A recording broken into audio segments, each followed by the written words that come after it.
आपसे निवेदन है, जिस देवी देवता को आप दिया लगा रहे हो, जिस देवी देवता के सामने आप पशुपति व्रत कर रहे हो, जिस देवी देवता के सामने आप दीप प्रज्वलन कर रहे हो, देवता की जहां शिवलिंग होता है,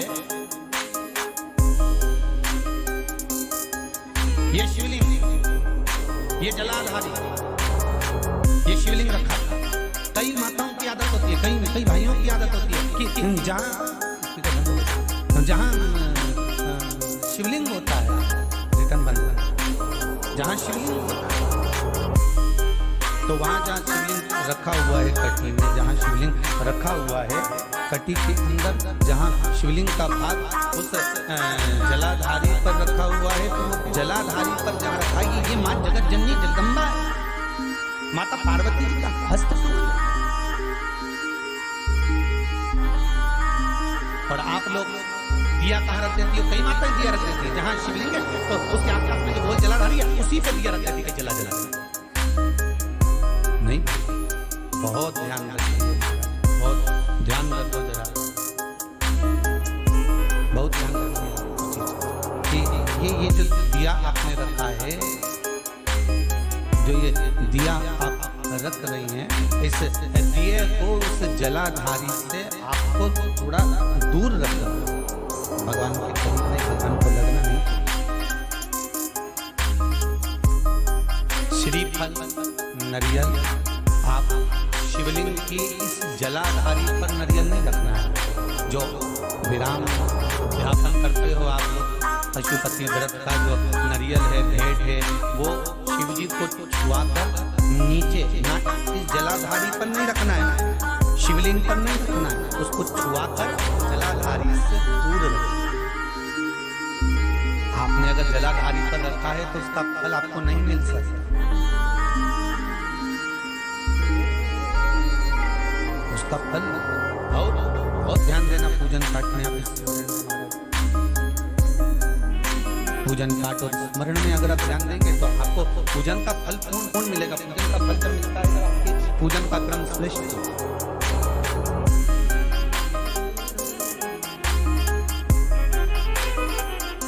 पूजन का फल तभी प्राप्त होगा, और उस पूजन के फल को हमें अगर प्राप्त करना है तो हमको श्रेष्ठता धारण करना ही पड़ेगा। हमें अपनी गलतियों को सुधारना पड़ेगा। जहाँ शिवलिंग में रखा हुआ जलाधारी जो है वो पार्वती जी का रिटर्न बढ़ा है, पार्वती जी का स्थान।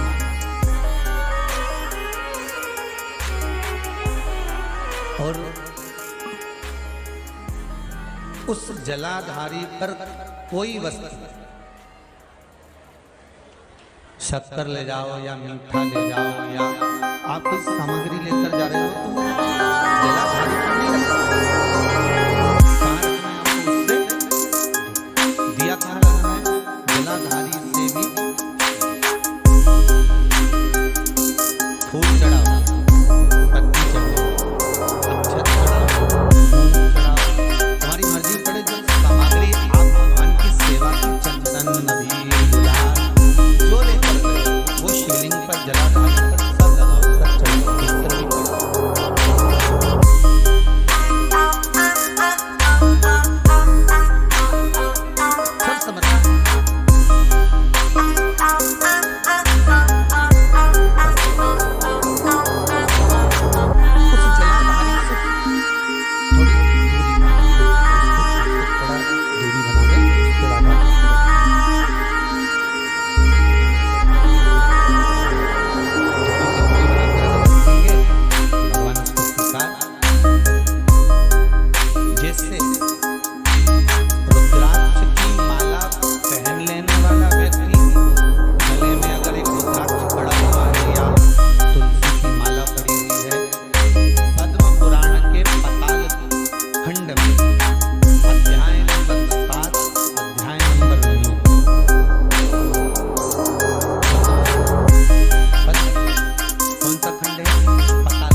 वो आपके खाते में जाना प्रारंभ हो।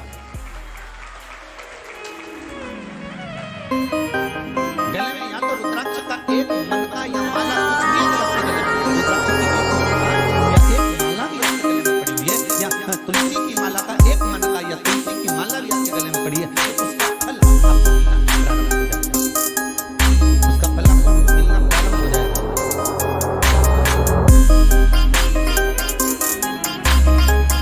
फिर आप करेंगे, पुण्य करेंगे, सत्कर्म, भजन करेंगे, कीर्तन करेंगे,